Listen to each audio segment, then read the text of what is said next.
Recording has been started.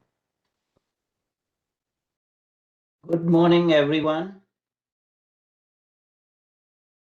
We are here on a Saturday morning in United States and a Saturday evening in India for yet one more roundtable discussion organized by the Council for Strategic Affairs.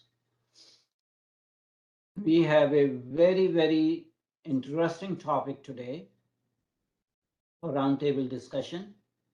It's inception of the I2U2, strategic challenges for the Wana region. And those of you who registered probably saw this flyer giving the announcement. Before we go on to the actual topic, I'll give a brief introduction to Council for Strategic Affairs. CSA imparts education in the field of international relations. CSA fosters discussion, dialogue, and debate on geopolitical issues. CSA encourages strategic studies in general to raise the level of awareness. CSA condemns terrorism in all forms and anywhere in the world, wherever it may be. CSA aims to contribute towards world peace and prosperity. We have a couple of programs every month.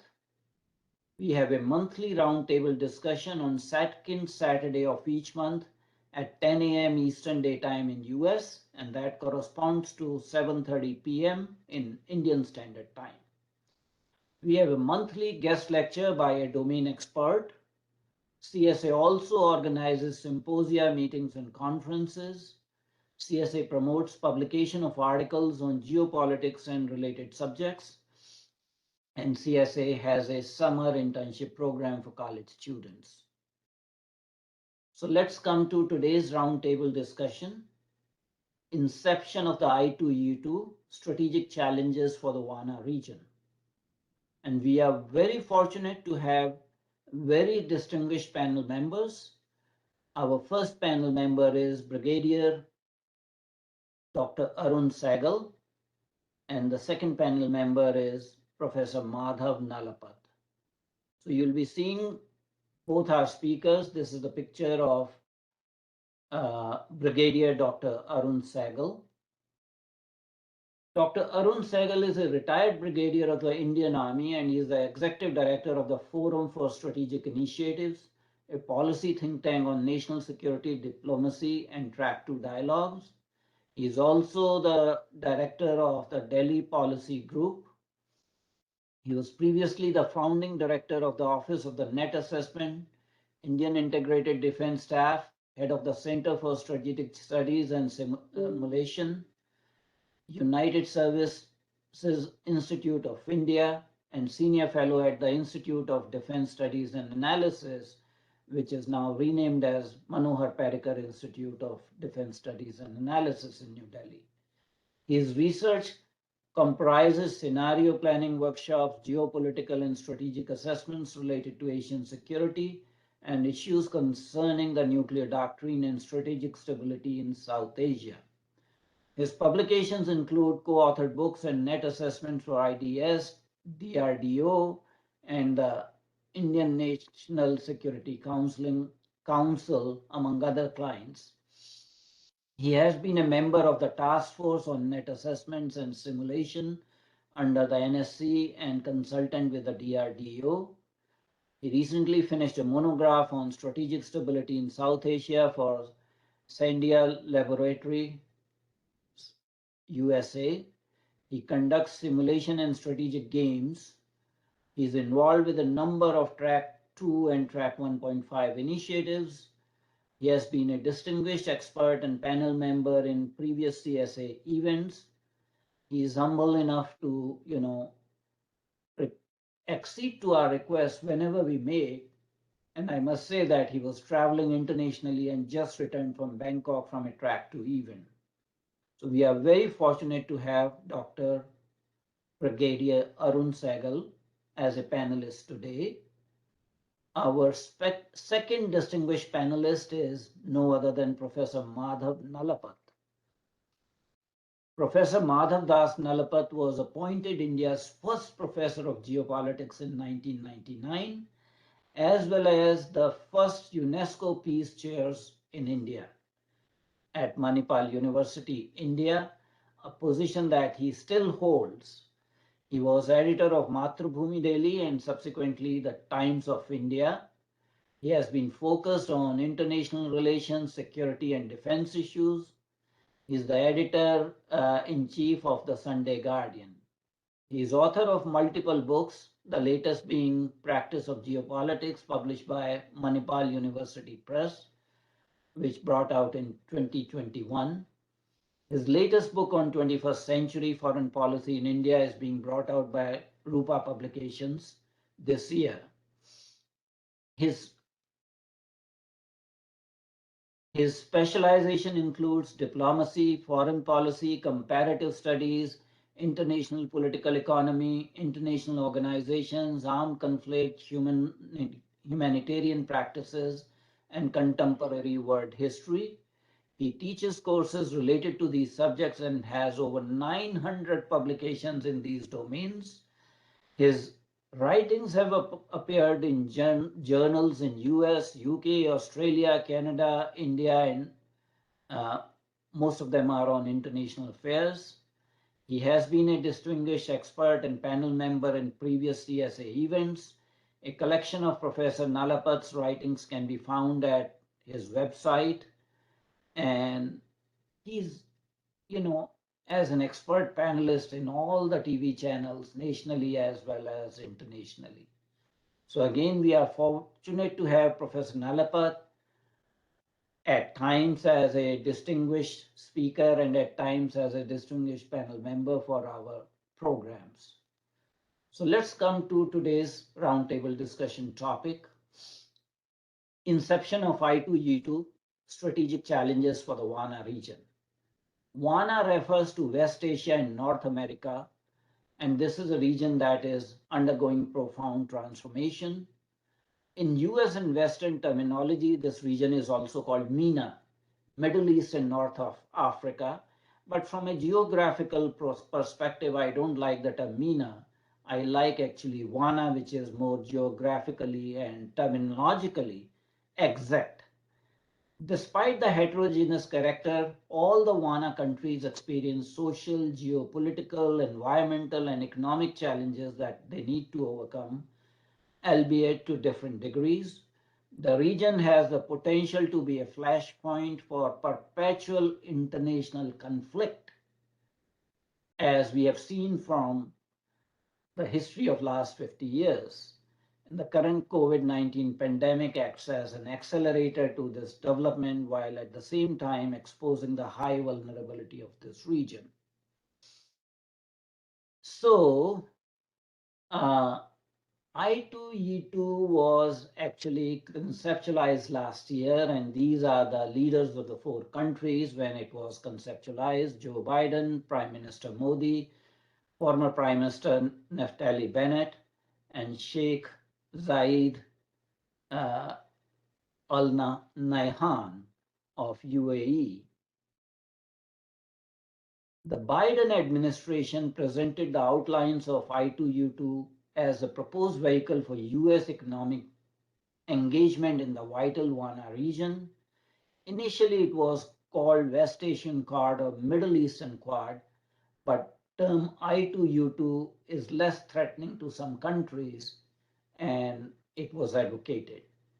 First virtual meeting of I2U2 of the heads of states will be held in the time period between July 13th and 16th this year, when US President Biden visits West Asia. This is a credible and durable economic strategy in the Wana region, which is critical to advancing common infrastructure, commercial, technological, trade, food security, diplomatic, maritime security, and strategic interests.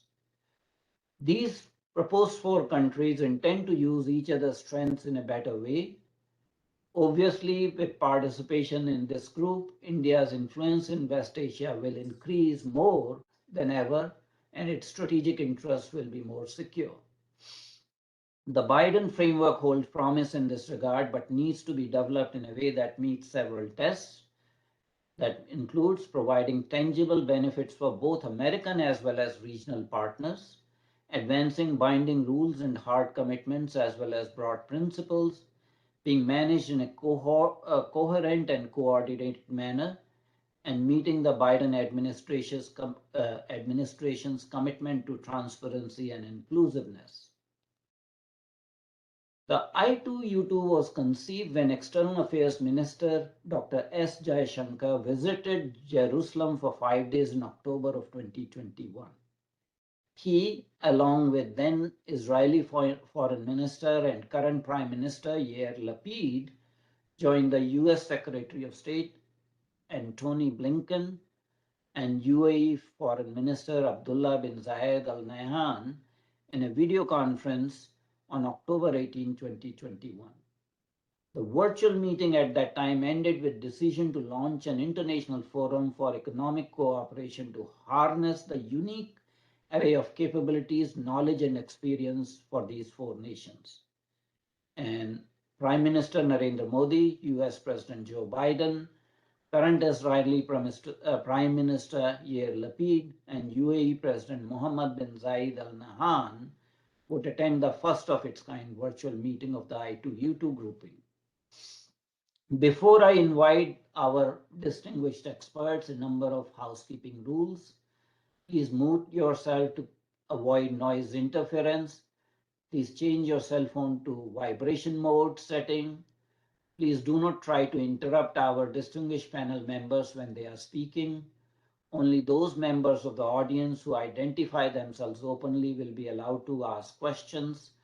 No anonymous questioners, please. Please send all your questions through the chat function.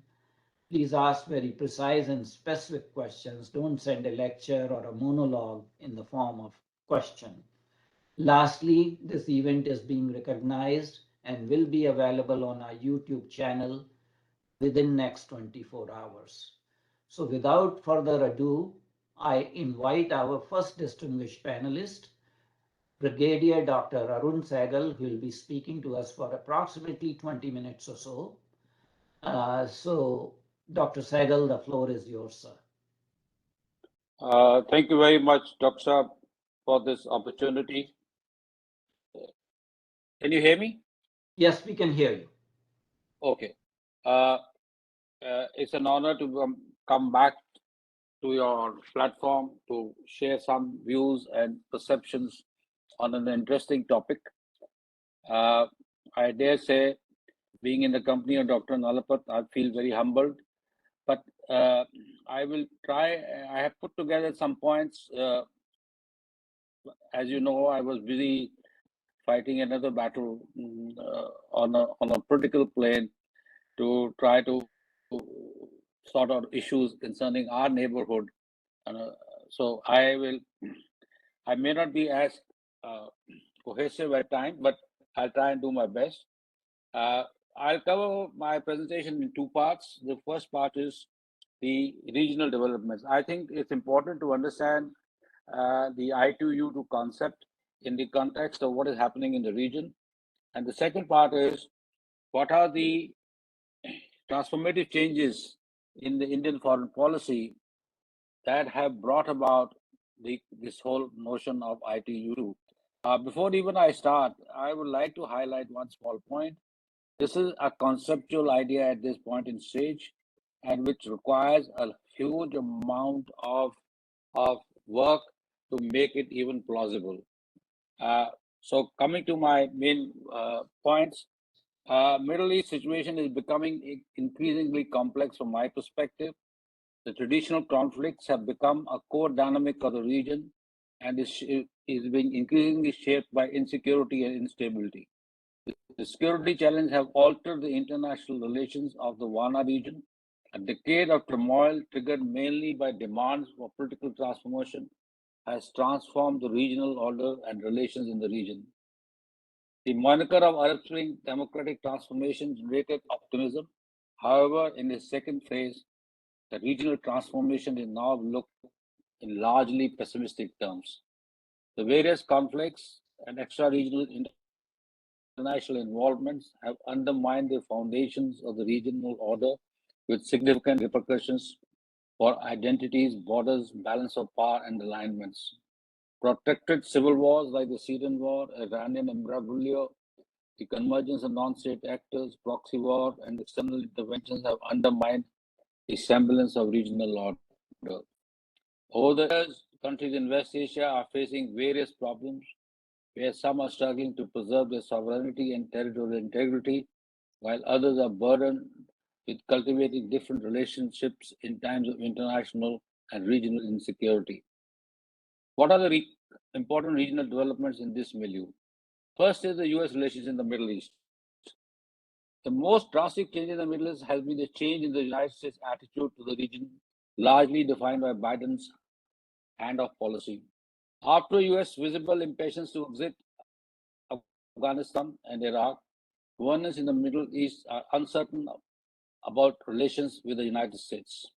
The US intent of regional retrenchment is substantiated by its continuous announcement of shifting focus on the Indo-Pacific region and their strategic rivalry with China.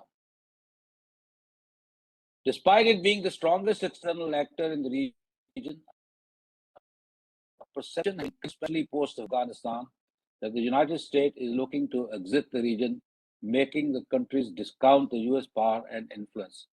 The reality of soaring oil prices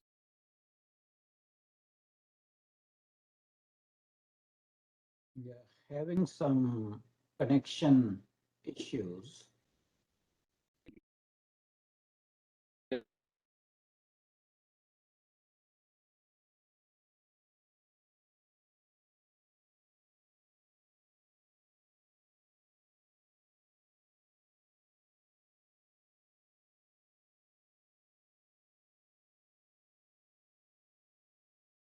looming tensions between Iran and a permanent American comparison to the necessary. There would be little doubt this is fighting.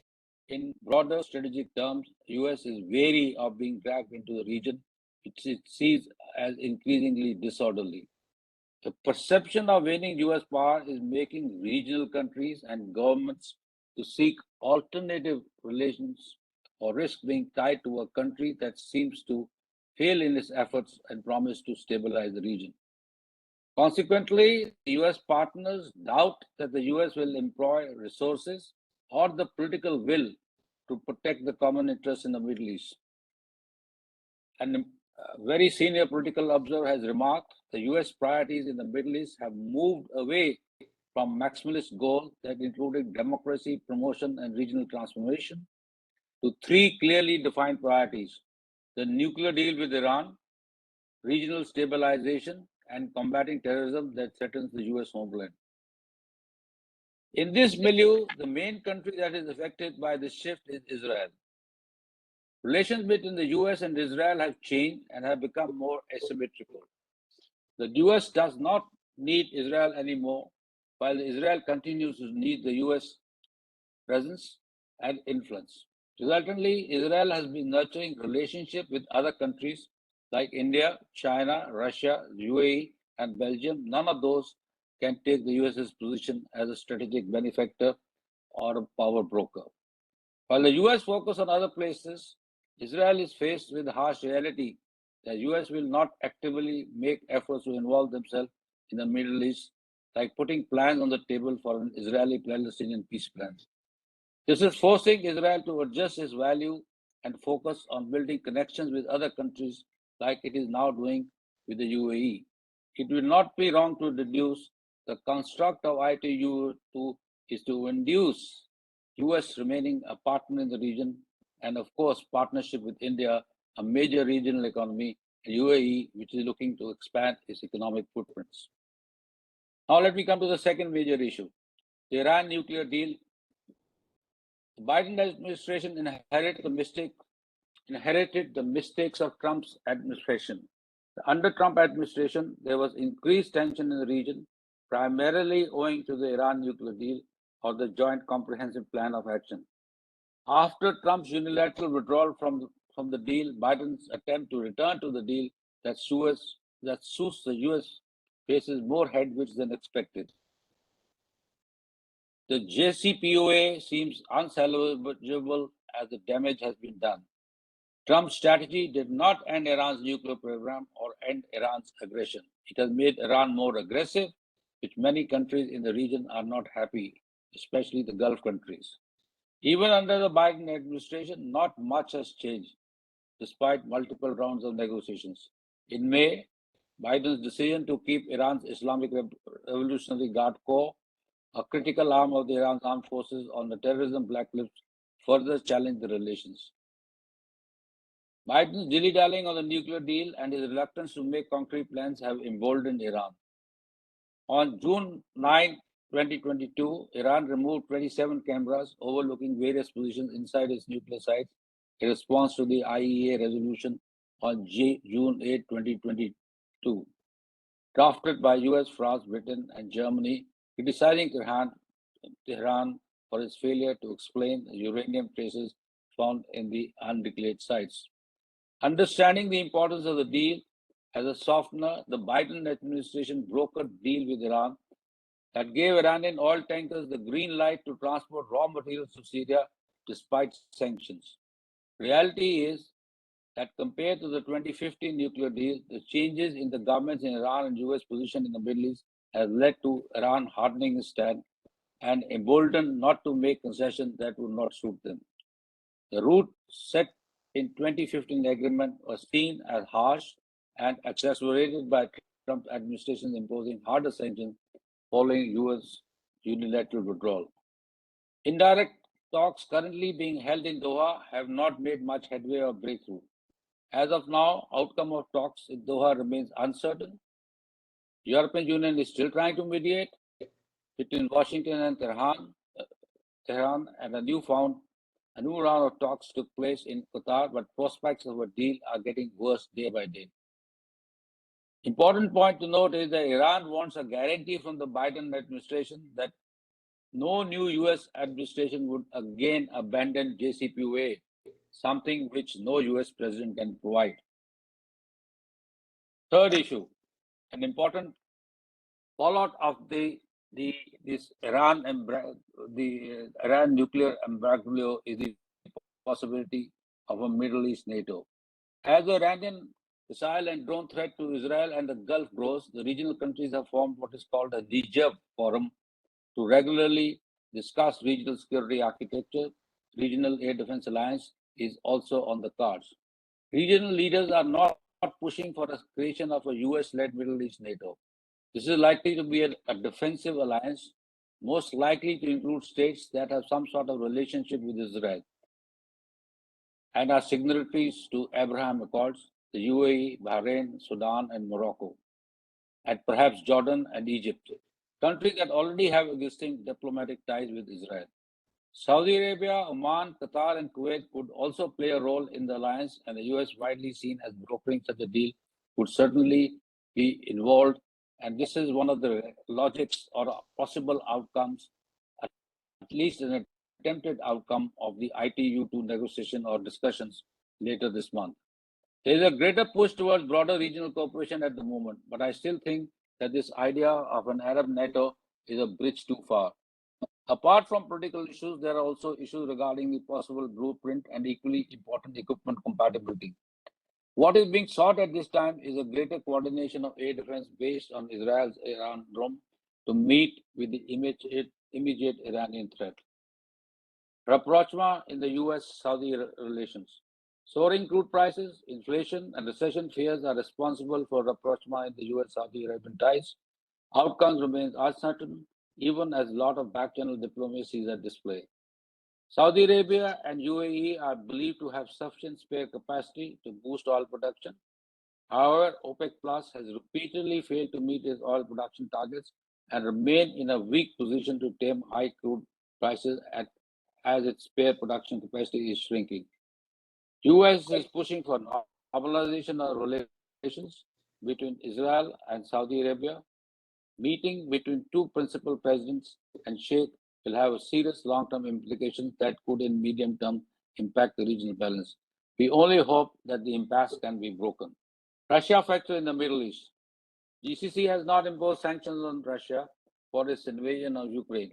However, the group remains concerned about deteriorating food security. Russia and several countries in the Gulf have called for Syria's return to the Arab League. UAE and Oman have re-established diplomatic relations with Syria. US and Qatar remain opposed to the rehabilitation of Syrian President Assad. Russia is critical of Israeli airstrikes in Syria since Tel Aviv's criticism of the Russian invasion of Ukraine. EU has signed an agreement with Israel and Egypt for supply of gas from Eastern Mediterranean to shift from Russian dependency. A G7 plans to impose a price cap on Russian oil imports. This is likely to impact India's crude purchases from Russia at a discounted price and seems to be a no-go scenario. What is noteworthy is the Ukraine crisis and Russia continues to loom large on the region. Next point is Iran is firmly in the China-Russia camp. A new development as the GCC and Israel come closer, Iran is forging a closer ties with China and Russia. Iran wants to become a member of BRICS Plus. Iran's long-term strategic objective is to use Lebanese Hezbollah and the Syrian territory to target Israel. Iran, China, Russia hold naval drills in the northern Indian Ocean. Question is if US-led Middle East NATO can bring about a China, Russia, Iran military bloc of their own. China's outreach in the region is one of trade, investment, and energy. But if you ever try and visit Oman, you can see the emergence of a new security establishments in the region, and China can certainly upgrade its security presence. In any case, its bases in Djibouti and its firm bases around the region provide China a capacity of creating an anti-access and area-denounced zones in the region. Now I'll come to the most important part of my presentation, that is transformative changes in India's foreign policy in the Middle East. India and America's close ally Israel draw closer owing to the thriving defense cooperation and the possibility of free trade agreement. And this has been a significant development, particularly from India's foreign policy and security policy perspectives. The gaps in our defense requirements, which are not being met from other sources or are because of technology and other restrictions, are being met through Israel. India is also broadening its relationship with UAE and Gulf, in fact, all GCC countries. India and UAE have signed a free trade agreement and major Gulf investments continue to flow into India. Saudi Arabia is also a major investor in India. Added to above is growing defense cooperation between India and GCC countries, importantly Saudi Arabia and UAE. These countries were also recognized for the fact that they refused Pakistan's request to condemn India for revoking the autonomous status of Kashmir. These are the broad drivers as far as India is concerned for participation in I2U2.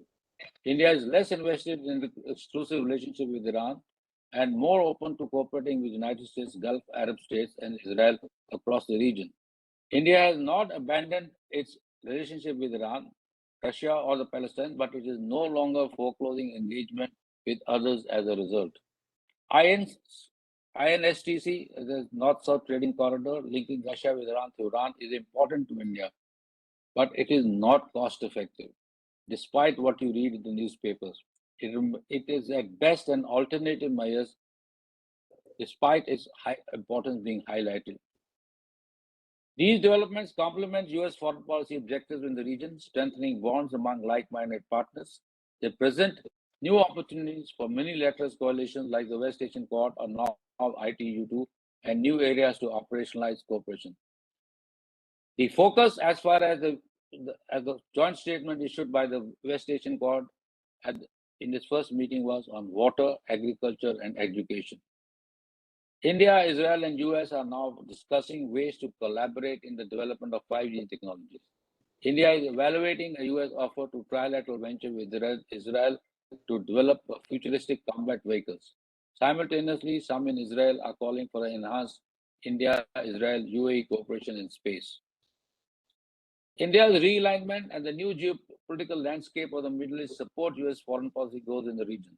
They enhance counterterrorism cooperation among like-minded partners and contribute to regional peace and stability at a time when the US government is seeking to rebalance attention and resources away from it and towards its theater in the Indo-Pacific.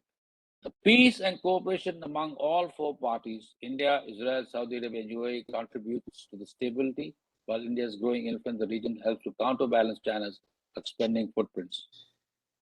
Economic investments from the region is seen as a big boost for Indian economy. A word about India's relation after Nupur Sharma's controversy.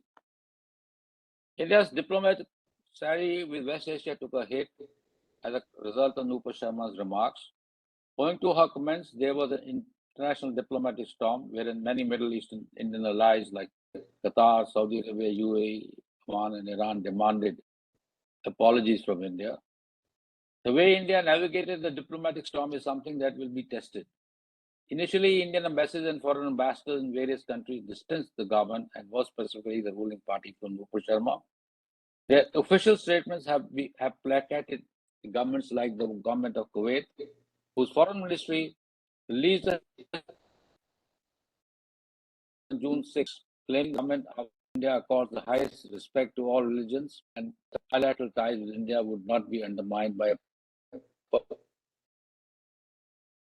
that does affect the government. They called for a better story was slightly different. Strong economic ties between India and GCC nations are more likely to weather the current religious and political tensions.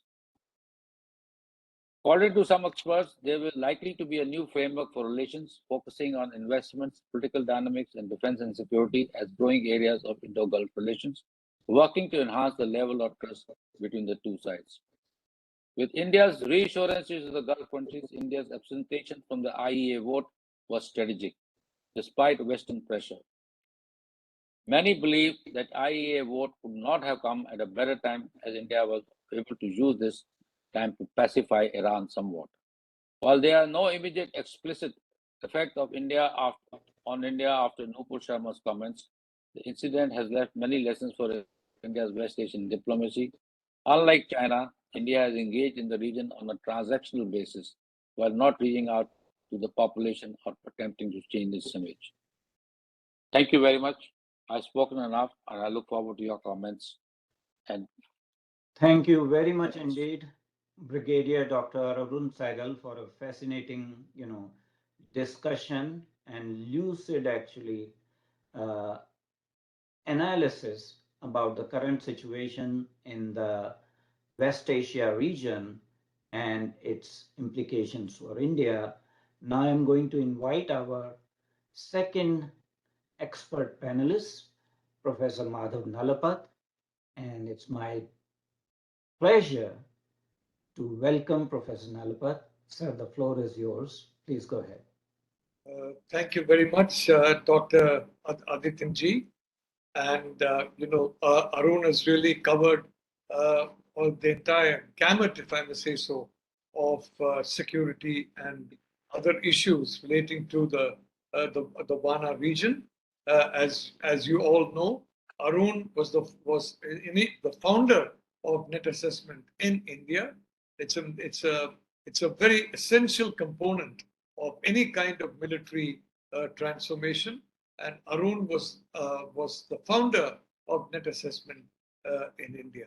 I mean, so therefore, I am frankly privileged to speak in the same forum as him, because he's also a very good friend. And I do remember, Arun, some of our visits to Washington, where we met yes, with like Andy Marshall and yes, on various issues regarding the U.S., etc., etc. And absolutely. yeah, especially some rather dismal forecast given by me on what was going to happen in Iraq once Saddam Hussein was removed, and he had been removed. I think, unfortunately, those remarks came accurate. So I'd only like to say, Arun, that I'm glad that Dr. Adityanjee has got this discussion on this particular concept, and I quite agree with you. It's very much a work in progress. Even the Quad remains a work in progress, despite the fact that the Quad is, in terms of its adulthood, from 2017 onwards. So that's 5 years now. And yet, there is still a certain amount of ambiguity about the Quad, about its functioning. And of course, there is no headquarters or anything of the kind. There is no secretariat. And also, I mean, we have some very noble objectives, objectives that can be shared by any individual who believes in humanity. And these are wonderful objectives. But underpinning all that is the fact that security is absolutely the sheet anchor securing the fulfillment of these objectives. And on that matter, I think we are still a little ambiguous about the objectives of the Quad, its method of functioning, its ambit, etc., etc. I hope that I2U2 is not going to follow that same similar trajectory, because problems are not waiting. Problems are right there at the door. Many of them have walked into the door, while we are still discussing and debating about what problems are likely to come in. The fact is that problems have already come in, and we need to notice that and take remedial action. Now, I'd like to say that there is one thing, I'd like to say something that's positive, and that is that the Abraham Accords, and I would like to give credit to the Trump administration, specifically Jared Kushner, who I understand worked very, very hard indeed to ensure that the Abraham Accords took place. That has really made an enormous difference in the Wana region. For one thing, the fear factor that the Arab street will rise up against any Arab country that recognizes Israel, that factor has been laid to rest. You'll recall very clearly the 2003 conference that our university held, a trilateral of India, Israel, and the US, and how the then National Security Advisor was completely opposed to this conference because he said, my God, if you hold this conference, Muslims all over the world are going to be very upset. And they're going to say that there is a Judeo-Christian Hindu conspiracy against them. Frankly, that was, it was not a dream, it was a nightmare. We held the conference despite that kind of, opposition.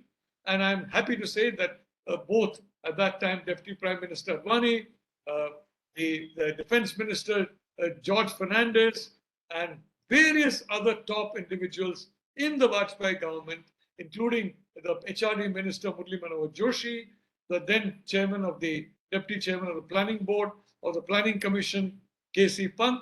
They met the Israeli, US, and our delegation and representatives of our delegation individually in their personal capacity, although official meetings were all cancelled. So this is frankly, and if I may say so, it's an example of Indian jugaad. These ministers realized the importance of the US and Israel to India, and they went ahead with these meetings. And I think both the Israelis and the Americans were very pleased with that. I'd only like to say that the Abraham Accords has started working in the field, even where India is concerned. I have personal knowledge of at least three proposals, project proposals, two of which have now been initiated, and work has begun on them, involving the UAE and Israel and India. It's fascinating that the UAE has got capital, Israel, from the Israel side you have technology, on the Indian side you have brain power, you have land, etc. And it's a perfect combination of these three countries, and the projects are working very, very smoothly indeed. And I'm sure there will be many more on the anvil. So I'd like to say that the Abraham Accords have been a major, major component of change, not only in Wana, in the sense that this fear complex that so many people have about so many things. You remember the fear complex, Dr. Adityanjee, that if you go into Pakistan territory and drop even a pamphlet there, Pakistan is going to come back at us with soldiers, if not nuclear weapons. Well, we had that particular strike that was carried out across Pakistan territory. And of course, Pakistan did have a retaliatory mission in exchange, but we didn't see any kind of ratcheting up of tension that governments have been afraid of for, I would say, at least to my reckoning, about 28 years, and which kept them from reacting strongly to the immense number of provocations, not just pinpricks, but stabbing incidents that involved India as a consequence of the activities of auxiliaries of GHQ Rawalpindi. So this fear that relationship with Israel is going to be seen as toxic to the Arab street, and that is a very real situation, the Arab street. It's a very real player, especially if you remember 2011, the street was mobilized, and I think Hillary Clinton played not an insignificant role in that, and there were multiple problems, and a few groups in these countries who were extremists took advantage of that and briefly came to power, even in a country as important as Egypt. But the reality was that that atmosphere was created, frankly, by not even by Hillary Clinton, not even by social media, which was hyperactive at the time. I remember some of these news channels, Western and a few, Wana news channels, for some reason, really hyping up this situation on the street in several countries in Wana. But the reality was it was high food prices. It was a fall in income, and it was a rise in the proportion of youth, of the young population who were unemployed and underemployed, that were the prime drivers of that particular situation. You could have pumped in any amount of social media toxic messages. You could have done, any kind of incentivization of the Arab street. Had it been a situation where they were content with their lives, as indeed we saw in the GCC, where there was absolutely no movement at all, then you can understand that there were exogenous factors that worked to promote this. And what is very interesting is that today in Wana, exogenous factors have been extremely active in fomenting, changes in the chemistry and the societal and security dynamics of the Wana countries. There was a time when the Wana countries were the exogenous factor, entering into different countries, United States, for example, Europe, and creating problems there. And that was a situation, definitely. 9/11, if you remember, is not Wana, but very influenced by Wana, funded by within Wana, and actively led by individuals from Wana in Afghanistan.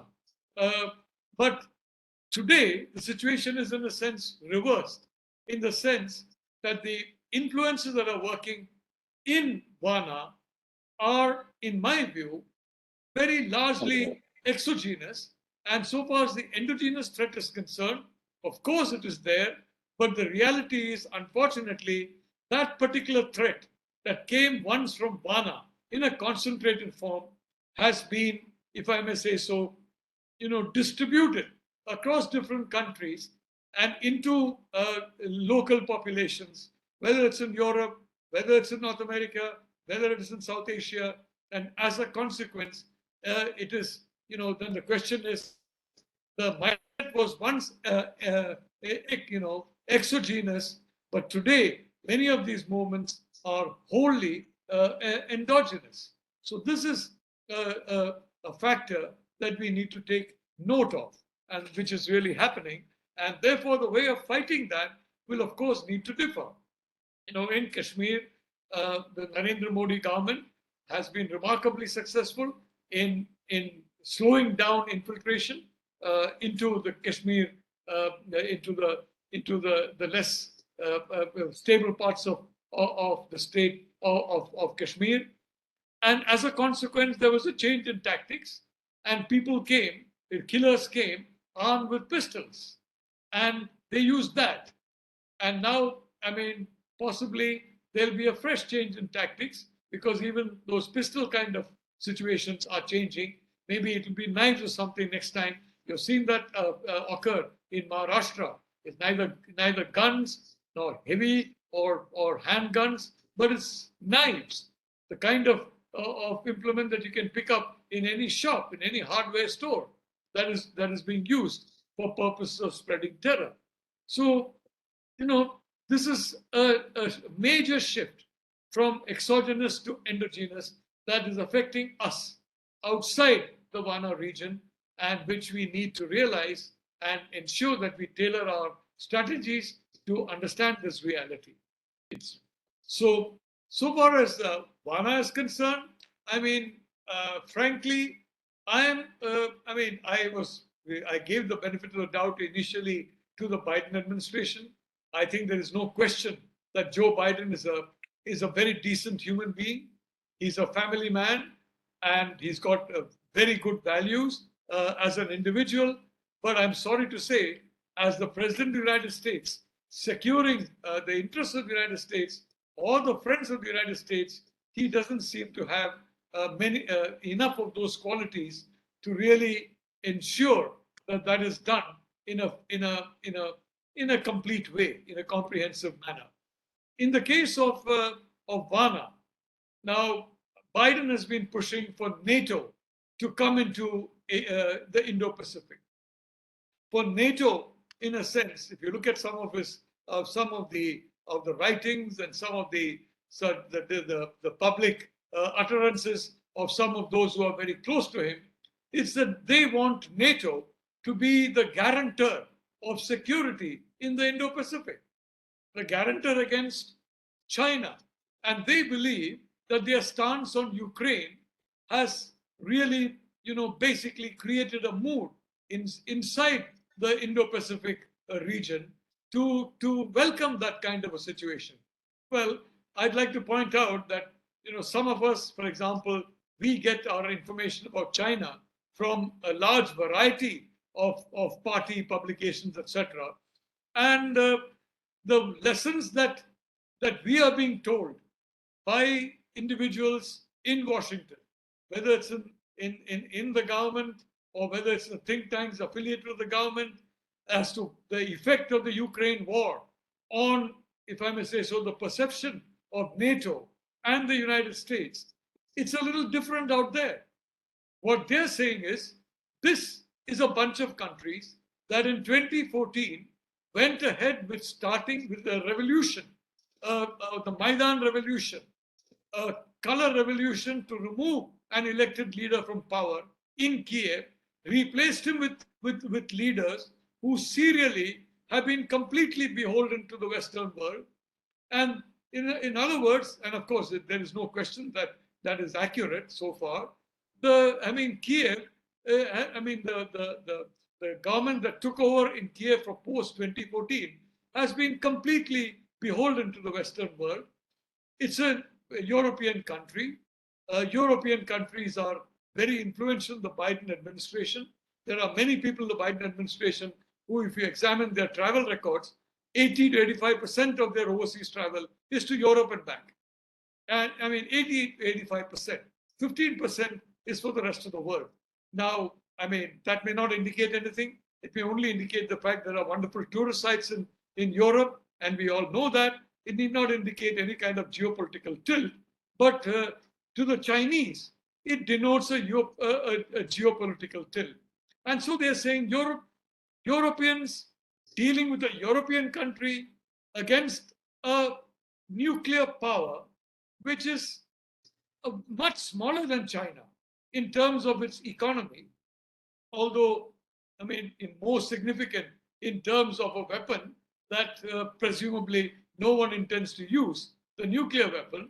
Well, the European companies, the countries, have not dared to do anything to Russia. They have not moved in themselves at all. They constantly, not only that, what they've been keeping on saying openly and otherwise, in the sense, promises that yes, you will be in Ukraine, Ukraine will be in NATO someday. For a large part of this conflict, they were at pains to say that Ukraine would not join NATO. They were at pains to say, and even today, it is well known that the dream of the Ukrainians, and I know the Ukrainian government in Kiev from 2014, the new government Petro Poroshenko, etc., bought into this dream that in a matter of 1 or 2 years, they would be inside NATO and inside the EU. Well, that was 2014. Today is 2022, and they're still as far away as ever. So, if a European country, a country which NATO has promised to make a member so many times, NATO is not intervening, then let's assume that we do something with a particular country.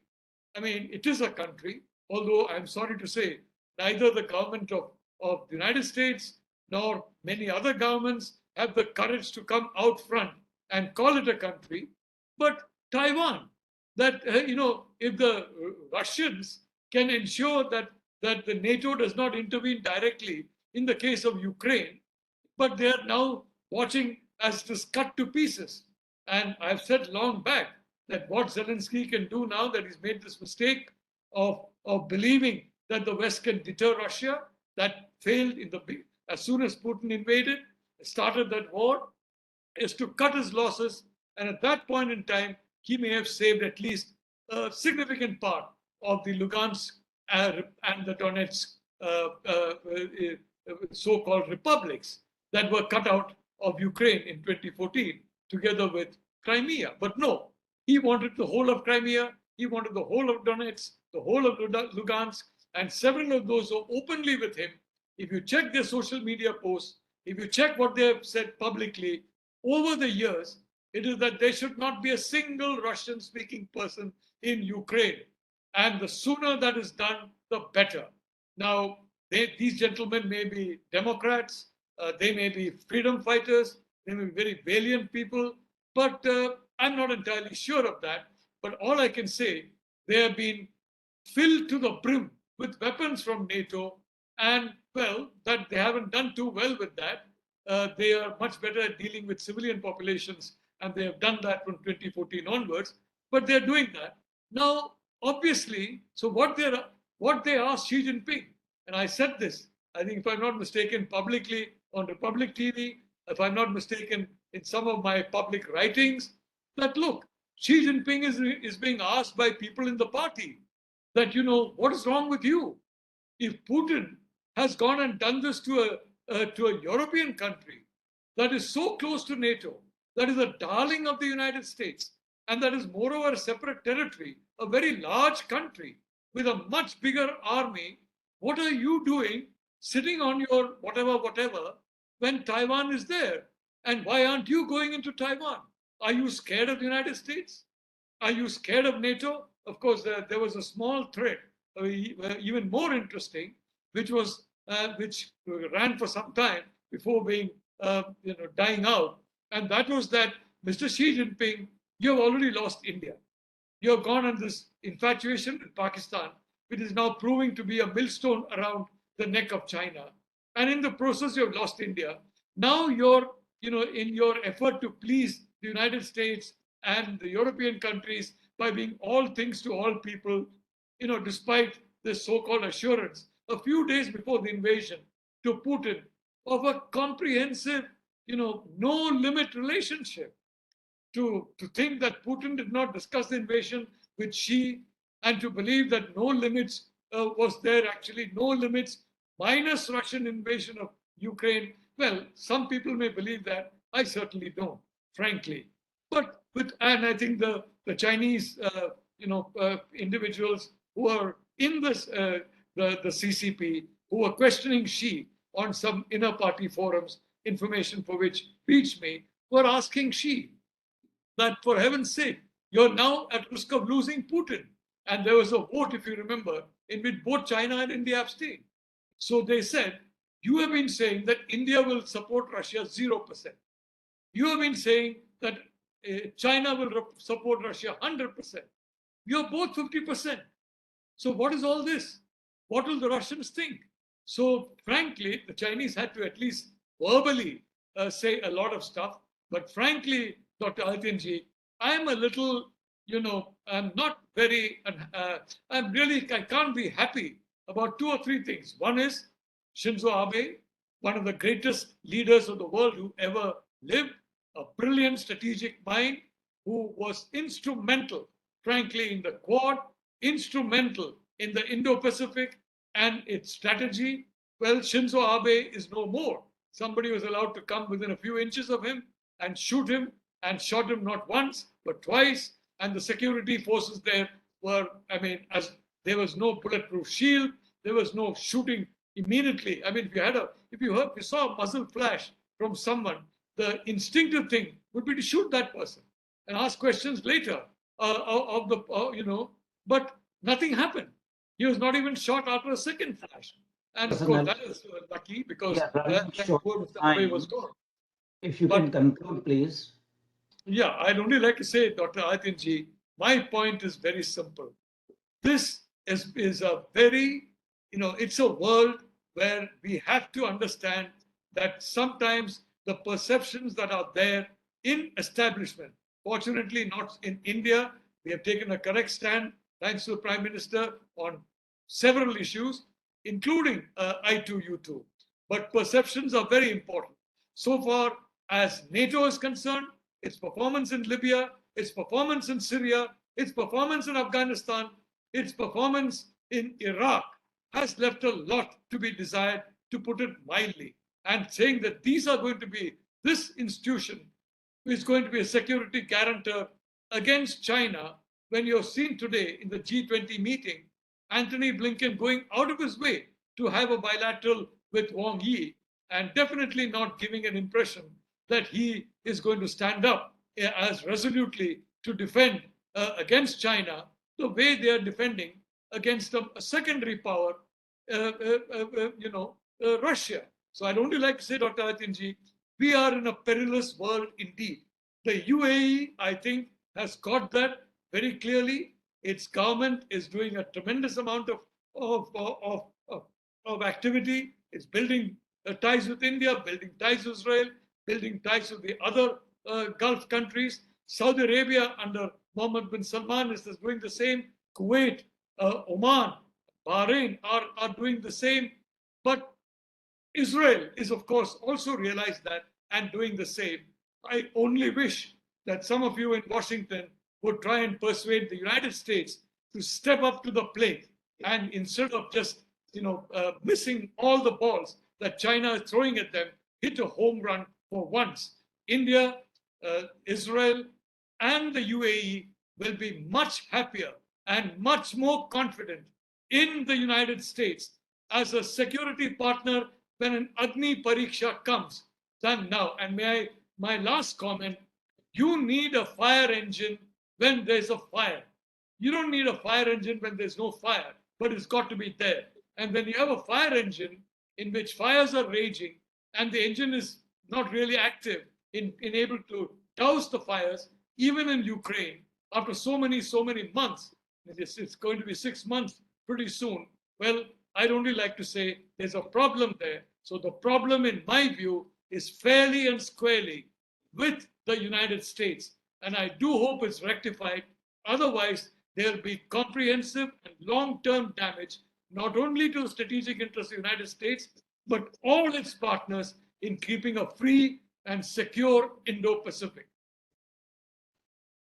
Thank you very much indeed, Professor Nalapat, for a very detailed presentation on wider geopolitical implications of the small concept of I2U2 under the current international scenario. That was highly educative. And now we have some time for questions. And I have first question from Mr. Vibhuti Jha, who is asking, forming too many multilateral institutions, does it induce complacency or inaction for democracies? Are we designed to self-checkmate? Any of the panelists can answer that. Arun? Okay, let me, can you, see, yeah, you are right. There are far too many of these institutions coming up lately, and one really wonders what is their efficacy. But important point to note is, like Professor Nalapat was also stressing, is as far as Israel, UAE, and India are concerned, they are in a lock. They are locked into this relationship. The United States' job is to provide some degree of financial support, credibility, and regional stability from a wider perspective. So, if we are looking at I2U2's economic, trade, and social agenda, I don't think there can be any limitations to that, and that agenda will survive and will continue. What's important is that the stability of the environment, and here the problem is occurring is that there is a standoff occurring between Iran and Israel, in which the larger number of Gulf countries are getting involved, like I highlighted towards the NATO U2, which is now currently being looked at as a more of an air defense coordination arrangement.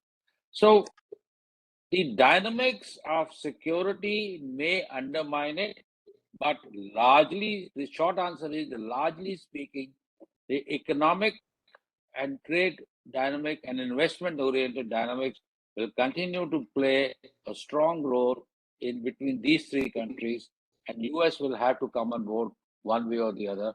And those dynamics we will get to know on the 13th or 14th of July when President Biden visits this place. I can only say this much. Professor Nalapat, same question for you, sir.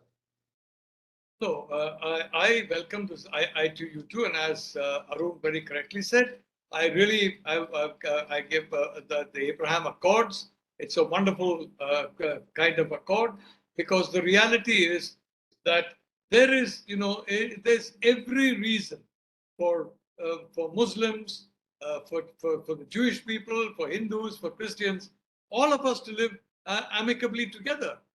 Hate is something which, and I have written this, Dr. Adityanjee, including in several public writings, the Sino-Wahhabi lobby, and in the case of your country, the Sino-Russian lobby as well. The Russian lobby, fortunately, is not as active in India in many ways in which it is active in the US. But, trying to widen the fault lines between communities and create, problems and mistrust of the moderate middle, and weaken the moderate middle and strengthen the extremes. Now, as far as these unfortunate comments that by a former BJP spokesperson that Arun talked about, I quite agree that an individual holding such a position of responsibility should speak responsibly. Such a person should never lose temper or lose sight of the broad strategic objectives of India. And under Prime Minister Modi, there's been unprecedented cooperation between the GCC countries and India. Unprecedented cooperation. But the point is, for the ruling families there, they need the population to acquiesce in that.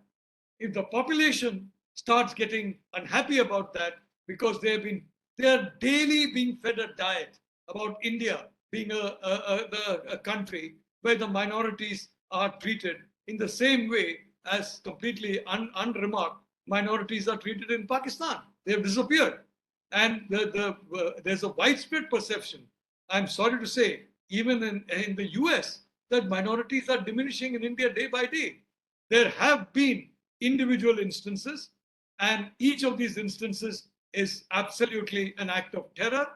And of these instances, there have been, for 3 years, for example, 41 attacks involving Hindus on Muslims, or Muslims on Hindus, of which roughly 2/3 have been Hindus on Muslims and 1/3 Muslims on Hindus, and each of them is a despicable act. But this is far from being a situation where this country is a cauldron of hate, and it's run by a government that does not worry about everybody, is only concerned about a particular faith. That's completely wrong. It's Sabka Vikas, and the idea is to remove Sabka Suraksha through this intensification of hate. So that is the lobbies have been very hard at work there. this particular I2U2 is one great step towards showing that India definitely is on the same page where this kind of harmony is there. India is on the same page as Israel. India is on the same page as the UAE, and India, of course, on the same page as the United States. And so, in this sense, the essential, if I may say so, the essential universality of policy in India is demonstrated, including by I2U2. And as Brigadier, Dr. Sahgal very correctly said, it has got tremendous potential. If you have a link of, as I repeat, Indian manpower, UAE capital, and Israeli technology, you can have miracles. You can have tech parks across different parts of India. Thank you, Professor Nalapat. I see Professor Madan Goel raising his hand. Usually we like questions through the chat function, but in Professor Goel's situation, we will waive that requirement. Professor Goel, please go ahead and ask your question.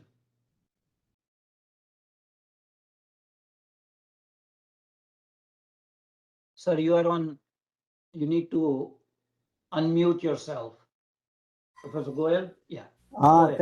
Thank you so very much. I'm a listener. I do not have a question. I happen to raise my hand, not really knowingly that I was raising a question. So please go ahead. Excuse myself. Okay. Thank you, Professor Goel. Since no more questions are coming, I will take a chance at answering my dear friend. Mr. Harilal wants to ask something. Mr. Patel, okay, go ahead, ask your question. Yes, sir.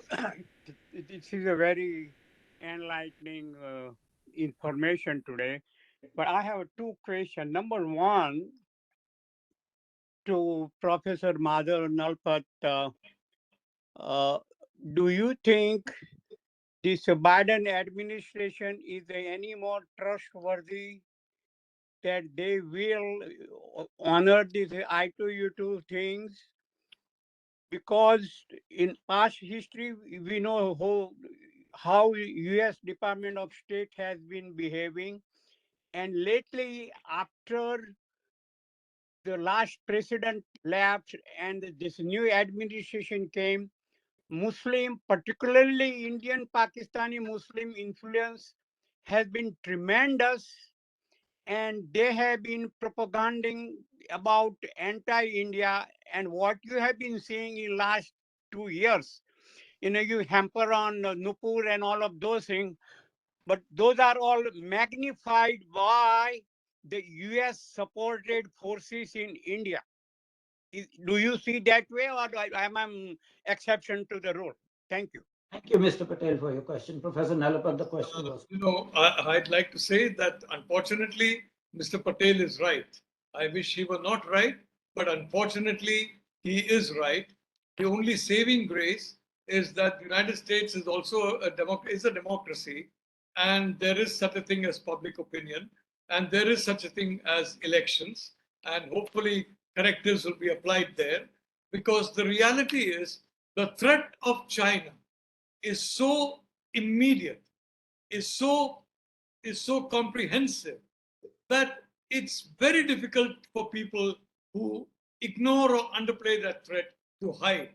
Even in India, let's be honest, there's a huge Sino-Wahhabi lobby, and that is the lobby you were talking about, Mr. Patel, in the United States, in India, in Australia, in Japan, and I'm sure in the countries of I2U2 as well. But fortunately, there's also public opinion.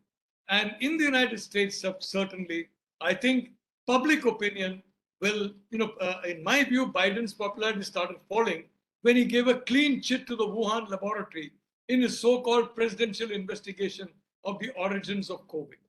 I mean, that was absurd, if you ask me frankly. But the good news is, that Biden's approval rating is now pretty dismal. And although the Supreme Court may save the Democratic Party to some, certainly Biden is a drag on that party. So if there is, and I want to end with one point, sir. You raised a very pertinent point, and I hope that you're wrong on one thing, and that is the reliability of Biden. Look, if India gets the assistance that Ukraine got against Russia, if, God forbid, there is an attack by China, and I wrote not in tomorrow's edition, but a week in this week's edition, that Xi Jinping is looking at either Taiwan or India as one of the two locations where he wants to do some major kinetic activity in order to win back some support, which he's losing. Now, in India, the advantage is he can, if he succeeds, grab a few bits of territory, and then he can say, I've succeeded in humiliating this huge country. In the case of Taiwan, he'll have to swallow the whole of Taiwan. But the point is that China is a much bigger threat globally than Russia is or will be. India is way more important to security of the United States than Ukraine will ever be. Now, I'm worried. Biden, will he give the same kind of lend-lease to India of high-tech US weapons? In our case, we are buying weapons at very high cost. And they're in fact asking us to buy their oil at very high cost and not buy much cheaper oil from Russia. They're pushing us for that. I mean, that makes no sense. Ukraine is not a very rich country, but we are even less, in terms of per capita income than Ukraine. If the United States stands by India, 1/4 of the way it has stood by Ukraine against Russia. If it stands by India, I can assure you that most of the fighting in that war will be carried out on the Tibetan plateau. Not in Ladakh, not in Arunachal, but on the Tibetan plateau. The question in my mind is, as it is in your mind, will Biden give at least 25%, or the Europeans give 25% of the support they have given Ukraine against Russia to India against China? As far as sanctions are concerned, you have seen the devastating impact on sanctions. And I've said that sometimes in public fora. Once the winter comes in and the impact of winter comes in, this popularity of this war among the public in the US and Europe is going to be very, very low. And already you're seeing Johnson, you're seeing Macron, you're seeing Biden tank, and because of the consequences of this war. Now, given that, will Biden feel that so much damage has suffered by doing sanctions on Russia? I don't dare do real sanctions on China. That is something which has been discussed actively, in some parts of the world, including in China. And that I'll is my invite one. Dr. Arun Sahgal to make his point on the same question. So I just want to make one. You see, recently we have had a reasonably high-level interaction with the U.S. government and some very senior people in the U.S. Administration and outside. Our perceptions are as follows. Number one, State Department is slowly and steadily moving to be the driver of the Indo-US relationship. That's something which is a cause for uncomfort. Our main driver has always been the Department of Defense, who are very, very strongly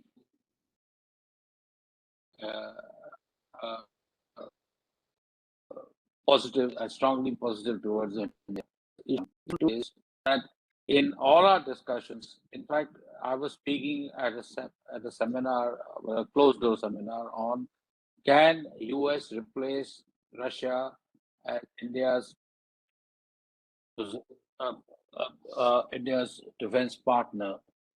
The point which I was trying to, the message that we got was that yes, the US is willing to help India. The point raised by Nalapat that will they give us on lend-lease basis?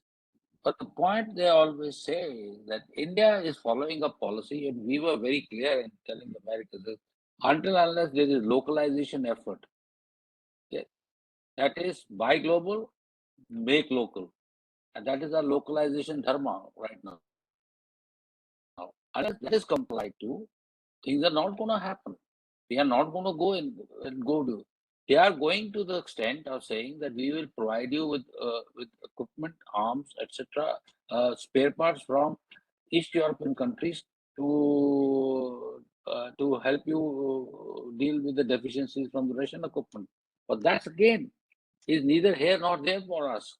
We have a huge amount of localization content in most of our systems, which we have bought from Russia. So it's not, people are under a lot of misunderstanding. But what is important is, and what we heard from a senior, middle level State Department official was that because the 114 aircraft deal is becoming a very, very serious aspect, they are now willing to share engine technology. And here again, I just want to tell my friends in the United States of America, please understand the word transfer of technology is a misnomer. No country shares IPR beyond a certain point. So all cold testing elements of the engine for 414 engine will be given to us, not a single element of hot testing will be given to us. So you will get maximum 25 to 30 technologies, and nothing more, nothing beyond that. But what we are interested in the United States to do is to push their plants into India. If you want to have a contract for F-18 Hornet, or you want to do it for F-21 or any aircraft which you want to sell to India, you, under the scheme that we will buy 18 off the shelf, 36 to be under CKD, and balance to be made in India, that unless you adhere to that, nothing is going to happen. So that's the reality of the situation. So technology wise, we will always have to ensure that we have our own work cut out for it. The perception that US or France or Britain is going to give us an engine technology is, to my mind, serves hugely misnomer, and we're living in fool's paradise. Sorry for using a strong word, but that's what the situation is. And yet, we are making long strides in developing indigenous service. And I think India did not feel worried about these things, as long as we are steadfast in developing our Atmanirbharta in this region. We have had 30,000 crores worth of exports this year. That's not a mean thing. 30,000 crores means 1/4 of your capital budget is you are recalibrating back through sports. Yeah? So it's a positive sign. Thank you. I just wanted to share this, some inputs that I had. I mean, it's just as a matter of interest. Thank you. Thank you, Brigadier Sahgal. We have run out of time, so we won't take any more questions. I'll just make a couple of comments. Post 1947, the only two institutions India joined as an instrument of foreign policy was the Commonwealth and the NAM. And you know what happens to those institutions now. India did not want to join any groupings or alliance. Almost there was an allergy to joining international or multilateral institutions for various reasons. India lost the opportunity to join ASEAN when India was offered a founding member's position. Then Indira Gandhi government said that ASEAN is going to be a successor to Seattle, and we don't believe in military alliances. India did make some noises trying to join the OIC and was booted out dishonorably from the Rabat conference, the founding conference. So from a foreign policy and strategic perspective, if you are getting opportunities to participate and spread your influence and use the leverage internationally through minilaterals, through plurilaterals, and through multilaterals, or the term is nowadays oligolaterals, so be it. There was a time when India was the Cinderella, totally isolated. Now, in international geopolitics, India is the prima donna, everyone is going India.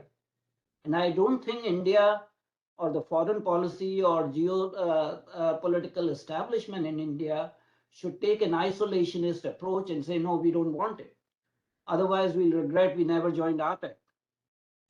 We are still having problems with, NSG,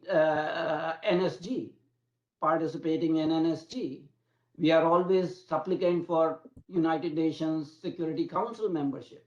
So wherever we are getting a seat on the table, we should never decline and work our own national policy agenda.